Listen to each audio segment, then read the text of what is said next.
ठाणे शहरातील घनकचऱ्याच्या समस्येवर मात करण्यासाठी सीपी तलाव परिसरात साचलेला कचरा हा तातडीनं मौजे आतकोली येथील डम्पिंग ग्राउंडवर हस्तांतरित करण्याची प्रक्रिया सुरू झाली आहे.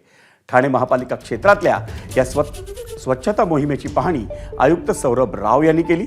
इंदिरानगर आणि किसननगरमधल्या स्वच्छता मोहिमेसोबतच महापालिका आयुक्तांनी सीपी तलाव येथील कचरा हस्तांतरण प्रक्रियेचीही पाहणी केली. सीपी तलावाचा परिसर कचरामुक्त करण्यासाठी तिथला कचरा हा मौजे आतकोली येथील डम्पिंग ग्राउंडवर नेण्यात येण्याच्या सूचनाही त्यांनी दिल्या. ते आटकोली म्हणून जागा आहे, तिथे आपण ती डम्पिंग ऐवजी ती प्रोसेसिंगसाठी जागा आहे, म्हणून आपण तिथे प्री प्रोसेसिंगचा टेंडर काढला होता. ती प्रक्रिया आपण पुढे घेऊन गेली आहे. कारण कुठे आपण जेव्हा डम्पिंग किंवा प्रोसेसिंगसाठी तयारी करतो तिथे आपल्याला आपला नॅशनल ग्रीन ट्रिब्युनल आणि भारत सरकारचे नॉर्म्सप्रमाणे बरेचसे पर्यावरणच्या दृष्टिकोनातून तयारी करावी लागतात. ती तयारी जवळपास तिथे कंप्लीट झाली आहे. त्यामध्ये सुद्धा धूर फवारणी, दुर्गंधनाशक उपकरण तिथे बसवणे, खाली मल्चिंग पेपर लावणे, जेणेकरून लिचट जे आहे पाण्याच्या स्रोतमध्ये मिश्रित होणार नाही, ही सगळी व्यवस्था आपण उभी केली आहे.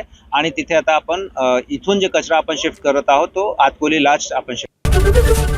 एबीपी माझा, उघडा डोळे बघा नीट.